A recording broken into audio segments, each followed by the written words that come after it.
Dr. Jodi Richardson, and you're listening to Well, Hello Anxiety, a podcast where we end the struggle with anxiety and build our toolkit of practical skills to thrive. Hello, lovely listeners. Thank you for joining me for another episode of Well, Hello Anxiety. I am here today to talk about a chapter in women's lives that can send anxiety skyrocketing, it can send mood plummeting, and it can send our midlines, our waists, expanding among a whole range of symptoms. And some of these symptoms can be unnoticeable, sometimes they're uncomfortable, and sometimes they're almost intolerable and really hard to understand. And so it's a really important conversation. I mentioned it was a chapter. For some women, it can feel a bit like a novel, not just a chapter in life. And if you haven't guessed, I'm talking about perimenopause. And I firmly believe that when we understand ourselves, what's happening in our physiology, our biochemistry, inside our minds, and why, that we are empowered, where we can make educated decisions about what to do next, how to take the next best step to look after our health. And today, I'm going to be talking with Vicki Meer from Melbourne Functional Medicine to really help empower all of us women who are in this stage of our lives, this chapter of this novel in our lives, and so that we all understand more about how it's going to affect our mental health, how it is affecting our mood and mental health, and other signs and symptoms, and what we can do to really support our system as we go through this transitional change and learn more about it. So, Vicki, it's really lovely to have you with us, and I thank you very much for sharing some of your time with us today. Thanks, Jodi. I'm really happy and excited to be talking to you about this topic. Oh, thank you. And what I love about your approach is that you have such compassion for your patients, and you are so dedicated to supporting women through perimenopause and the menopause transition. And Vicki is an experienced naturopath with postgraduate qualifications in functional medicine and evidence-based complementary medicine. So you are just a wonderful guest for us to have here today to learn more about this. And fellas, now, you're probably thinking, here we go, perimenopause and menopause. Can I just say to you, please share this with the women in your lives, and know that this episode, if you stick with us, is an episode that's really going to help you learn. If there is a lady in your life that's going through this, or will inevitably go through this, or has been through this, this is your opportunity to really understand, because it's not easy for a lot of women.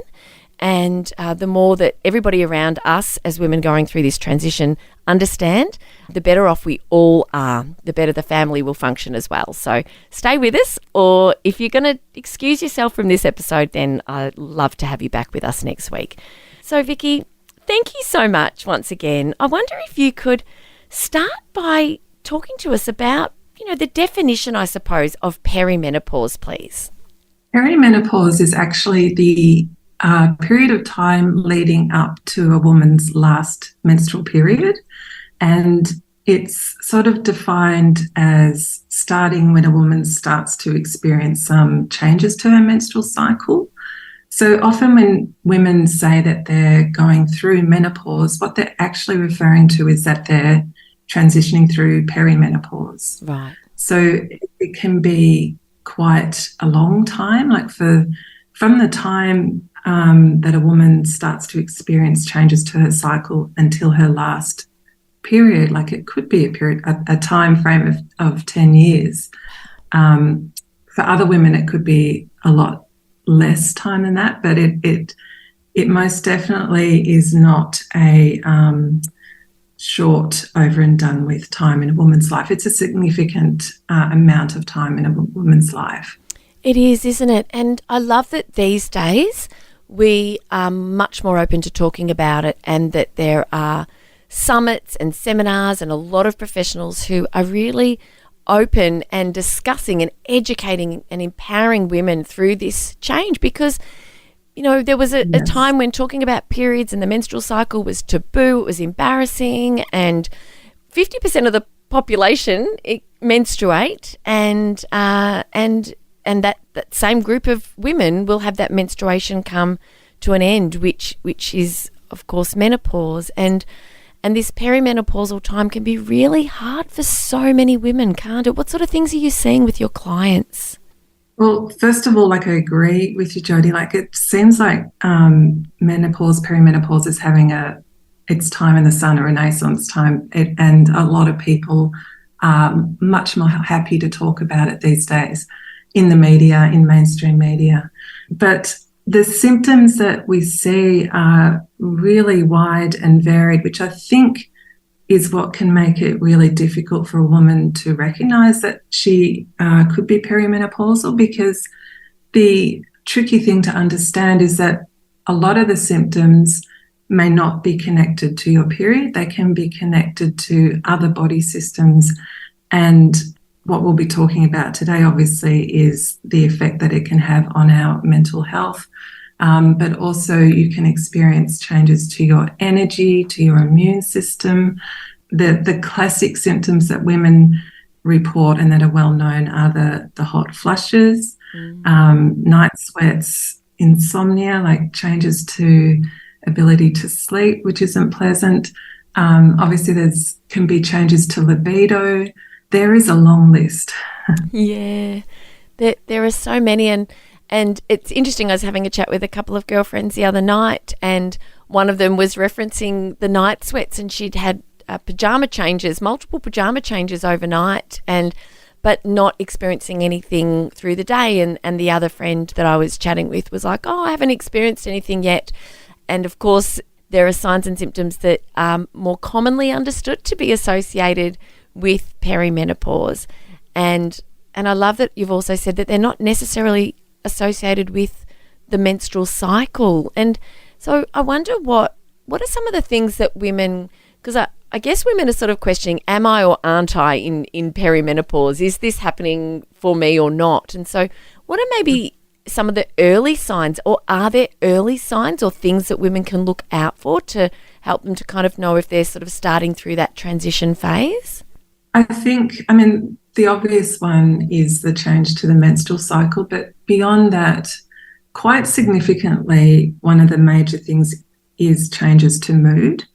And this can be quite unsettling for women because they're not realising that it's to do with their hormones, and they're feeling quite a significant change to their mood, and they don't understand why. So changes to mood is a big one, and changes to ability to sleep is another big one. Like sometimes people go from not having any trouble sleeping to experiencing insomnia for the first time in their lives, and perhaps changes to energy levels, even though nothing else has sort of changed in your life, but you're feeling a lot less energy. That can also be a sign. So they're not definitive. They're not things that you can obviously attribute to menopause, but it's important around the early 40s, even maybe late 30s, but early 40s, definitely to be aware that maybe this is a sign that my hormones are changing and that hormonal change is impacting my body.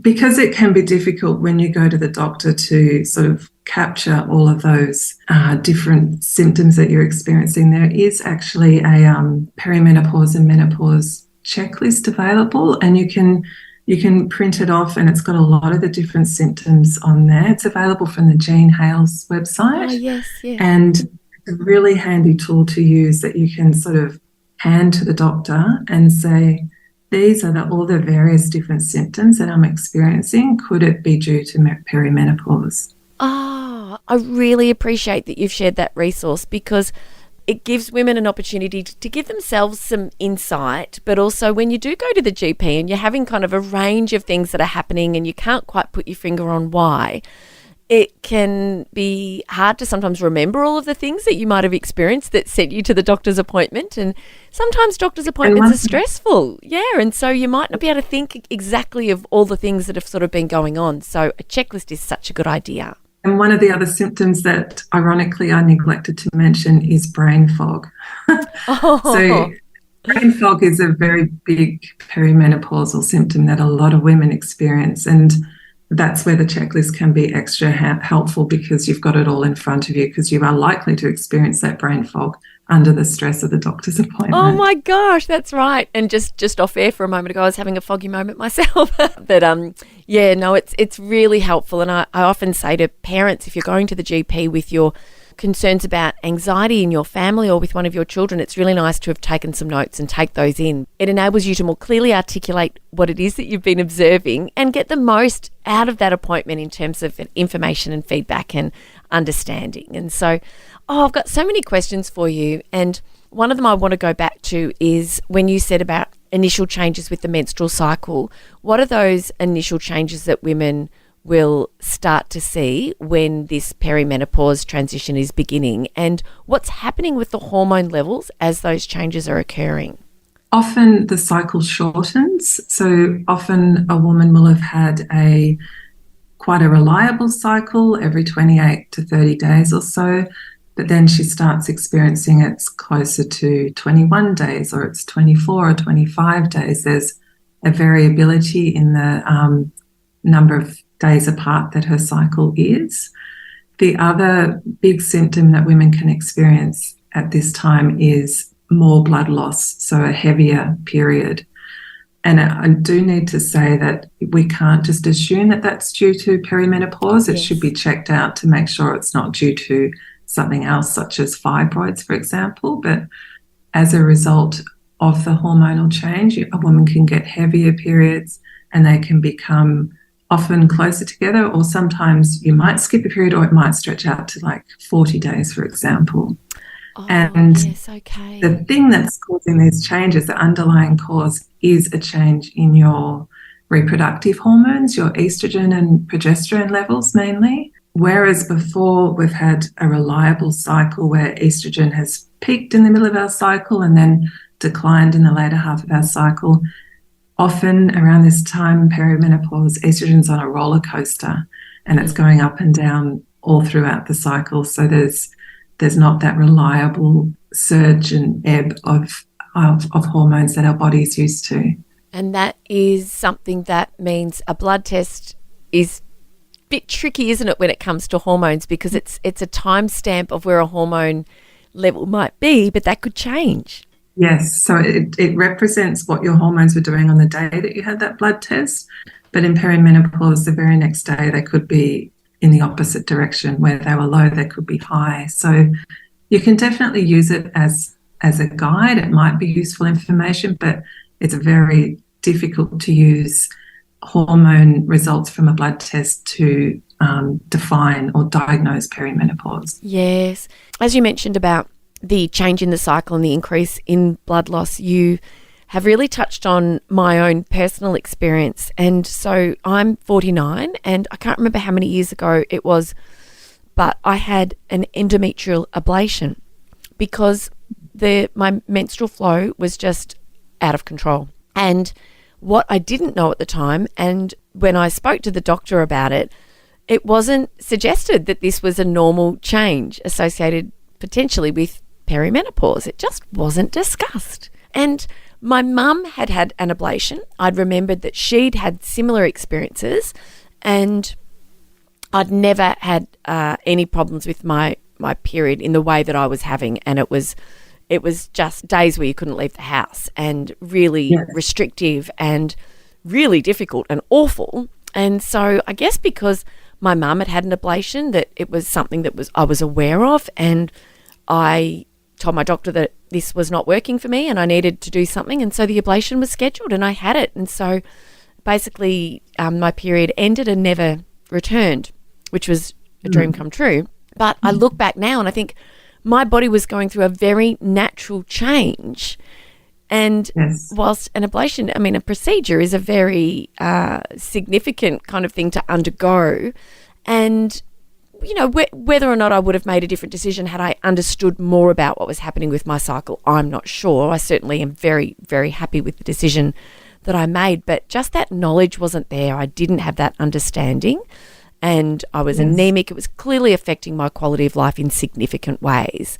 And so I think it's really, even now, that was probably 5-6 years ago. And so even now, in this modern day and age, 5 or 6 years ago, for me as an educated, curious, interested person in anatomy and physiology and people, and for me not to just have that understanding, that awareness and that education is not great. And so I hope that at least this conversation today can make a really significant difference for women listening, and to know what the options are. Something else that came up was the age that you were talking about, late 30s and early 40s. And so I think, again, I sort of thought, menopause is sort of 50s and 60s. And yet, no, talk to us about that. Talk to us about kind of like what's kind of, quote unquote, normal or, expected in terms of when perimenopause can begin. Normal, I would say, if we, in inverted commas, normal would be probably from age 45. But it's also completely normal for it to start early. I suppose the proper way to say that would be average would be age 45.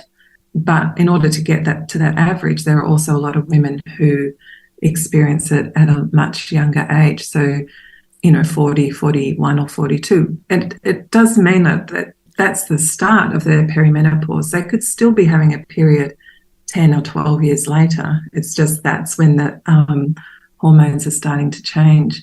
And then the average age for menopause, so the very last menstrual period, is age 50, around 50 to 51. But a lot of women are still menstruating at age 55. So there's a big breadth in normal here. Yes, and if it started at 40 and you're still going at 55, you're not going to be very happy about it. But you want to have some knowledge if you're dealing with something for 15 years. Yeah, absolutely.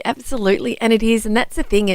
So menopause is, correct me if I'm wrong, so you're considered to be menopausal 12 months after your last period. Is that correct? Right. So menopause itself is actually one day in time. It is the day that is 12 months since you had your last period. So on that day, and some women will be marking it down in their calendar, on that day you can say that you are menopausal, and then after that you're in menopause or postmenopausal. So we sort of use the word menopause often when it's strictly speaking, it's perimenopause.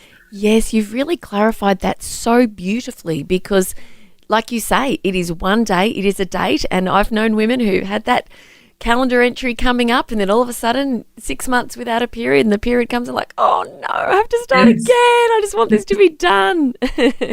With anxiety, knowing that with the hormonal changes that anxiety can really escalate at this time in a woman's life, can you talk to us about what you're seeing with your patients and what your patients, what they're experiencing and what they're finding is making a difference for them as they try to sort of manage that change to their mental health? If I could just start by explaining briefly like why you might experience more anxiety or more changes to your mood.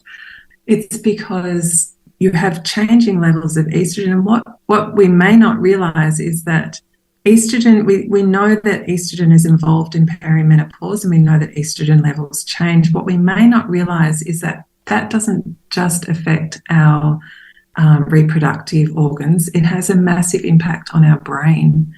And I think a lot of people are surprised to find or to hear that we have a lot of estrogen receptors in our brain. And so when we go through perimenopause and there's decreased estrogen, our brain, the receptors in our brain have to cope with this decreased level of estrogen. And estrogen's like it's a master regulator. It's like the conductor of an orchestra, and it has a big impact on our neurotransmitters. And so we're experiencing less estrogen, and it's impacting on our neurotransmitters such as serotonin and dopamine, and that's leading us to experience more anxiety, decreased mood. And interestingly, there are some particular mood changes that seem to be specific to this time of life, and that is intense irritability and loss of confidence. And if I may just talk a little bit further on that, Please. there's a psychiatrist in Melbourne that's actually developed what's called MenoD. She's identified that there is a particular form of depression in menopause, and it has a different presentation to non-menopausal depression, or in inverted commas, normal depression. Yeah. And the main features that differentiate this menopausal depression from other depressions are this intense irritability and this loss of confidence. And I think those two symptoms are something that women do experience, and they experience it intensely, and they often don't know why they're experiencing it. Oh my gosh, I really appreciate that you've been able to share that with us. And I wonder if listeners are, I'm reflecting on my own mum's journey. My journey has been a bit of a question mark because I had the ablation, so I didn't know really that I was perimenopausal until my GP just basically told me I was postmenopausal, and it was all a big surprise and a pleasant one. It's really interesting that this has been identified, and I wonder if that might really help a lot of women listening who might be in this stage of their lives or experiencing this understand why they're experiencing what they're experiencing. And it hardly seems fair because when we're at this age, so many of us have teenage kids, aging parents, our own bodies in other ways might be failing us, or we might have joint pain or things like that, and difficulty recovering from injury and the like.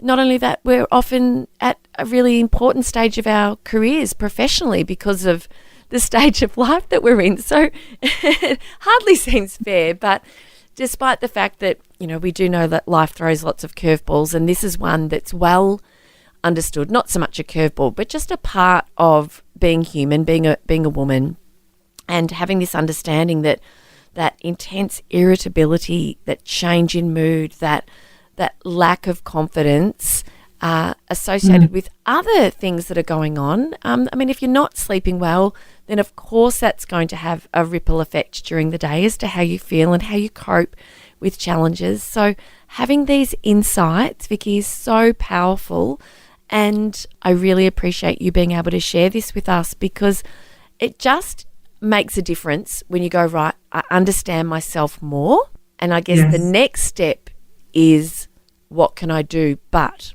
before we go down that path, I really want to ask you about bone health, because that is something that is really important. I'm very passionate about strength training.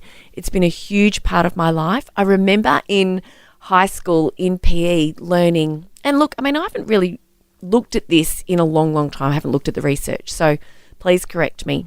But I remember learning that our bone density was like a bank account, and we could make deposits up until a certain age or time, and then we were more or less making withdrawals. Now, I really think that this conversation around perimenopause, I really think having a quick chat about bone health, bone density, calcium, strength training, and what women can do to protect their bones and maintain density is something I really would love you to weigh in on, please. I think that's a very important topic. Bone health and also cardiovascular health, so heart health, are two really important conditions that come into play at this time of life for women. So in terms of bone health, it's probably a good idea around the age of 50 or so for a woman to get a DEXA scan so she can assess her level of bone density to see if there's any decline there and to see if she's actually at risk.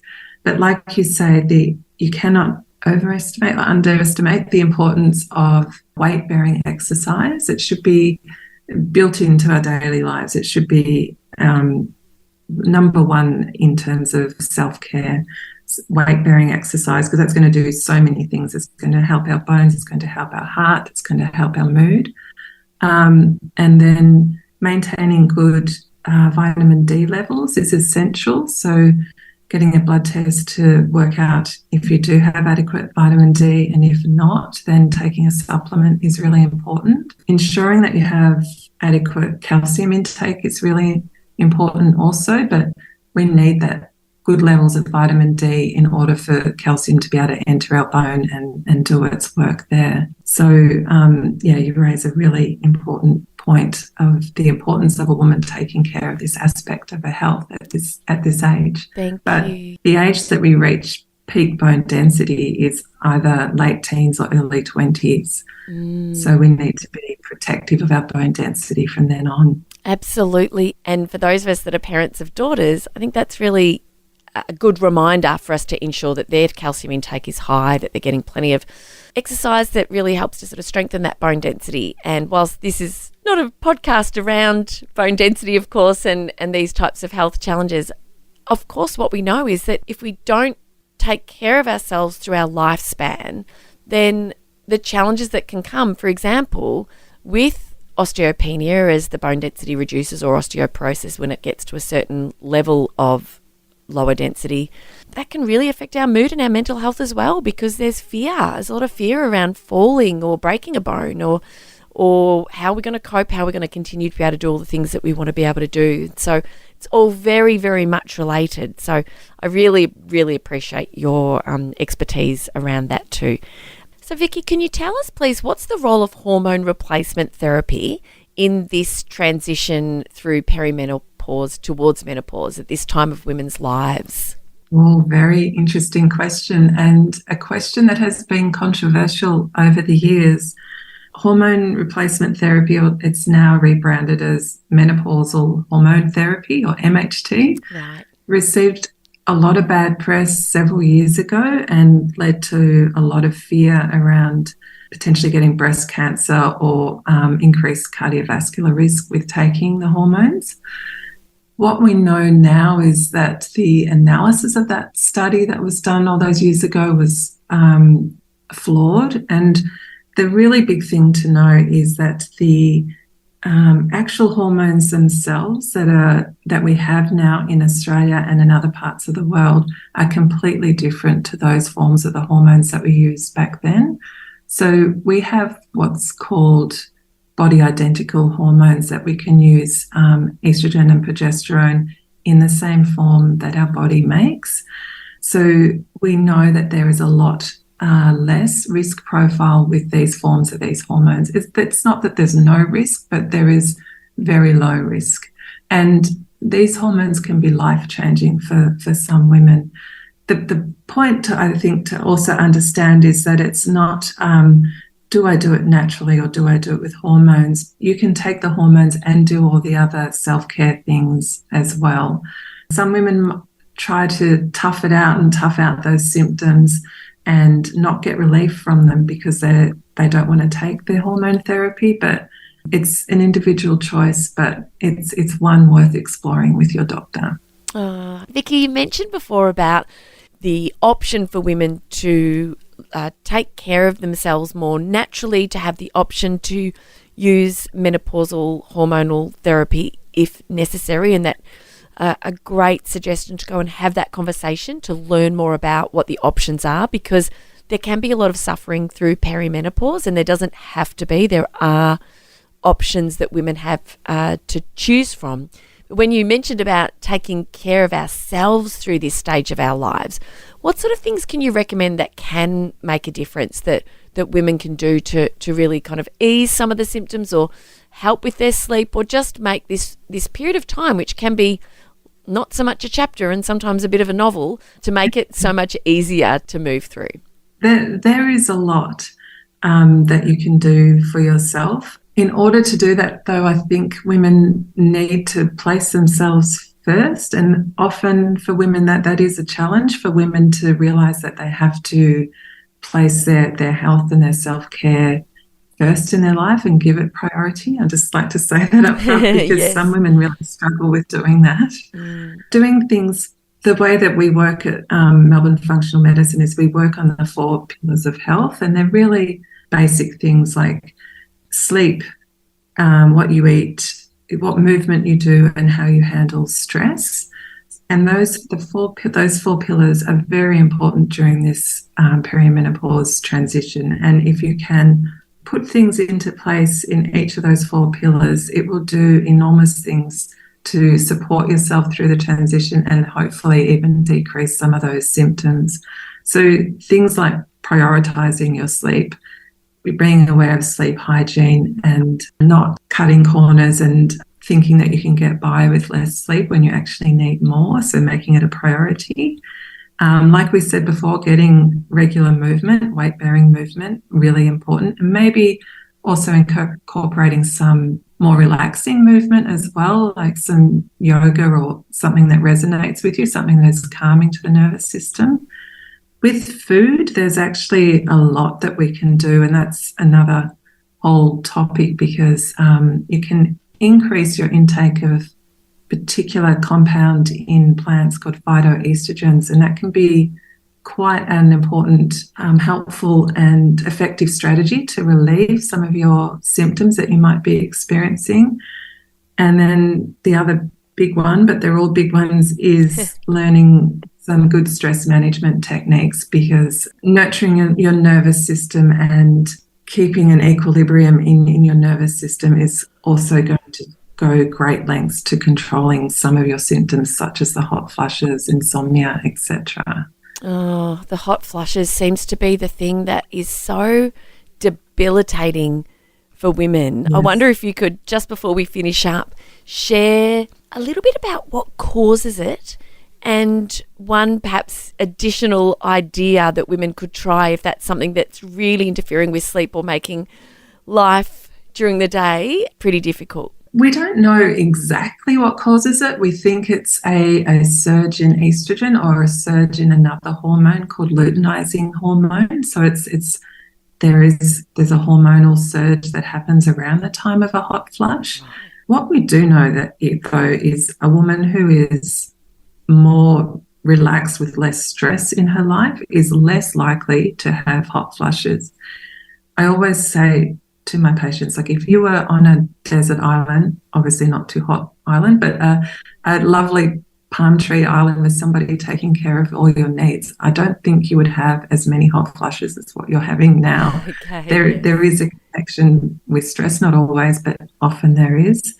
But we have a herb that we use that is great for hot flushes. It's called black cohosh. Some people might have tried that because you can buy it from health food stores and chemists as well. And there's a lot of good evidence around that herb and some other herbs that we use to help relieve hot flushes. Oh, I appreciate on behalf of the women listening who are thinking, oh my gosh, that's something new to try. I really appreciate you sharing that with us. And I know in the work that you do that you have this beautiful holistic approach, and listeners will know just from listening to you that you have a very gentle, warm and compassionate approach to the way that you work and the way that you explain all of the different things that we've talked about today. And I know there will be listeners who are thinking, well, I do need some help and I'd really love to explore how you could work together.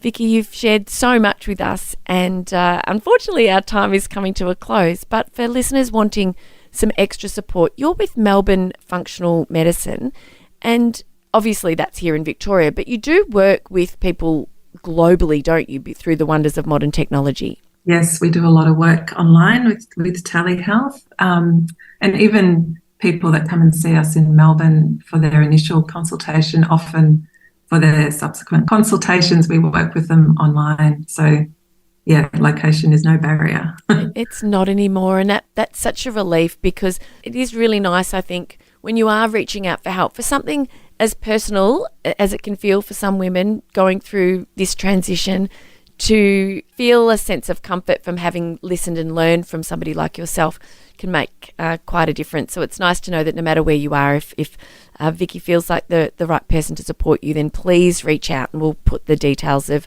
Melbourne Functional Medicine in the show notes. And of course, you can just pop that into the search engine of your choice and find Vicki Vandermeer there as well. So Vicki, I wanted to say a huge thank you to you for sharing your time with us and for sharing your expertise and so many insights and answering all my questions without notice, which is typically the case for guests, because I just sometimes get so curious about certain aspects of a topic that I get excited to want to know more. And I really appreciate the way you've just rolled with it. So thank you again very, very much for your time. Thanks, Jodi. It's been an absolute pleasure. It's a topic I feel quite passionate about. So to talk with you about it in depth has been fantastic. Thank you. Thank you, Vicki. Thank you. And listeners, I learned so much from Vicki. I hope that you did too. And share this with a woman in your life if you feel as though she'd really benefit, particularly the idea around these hot flushes, which is often a symptom that you will hear women sort of talk about. But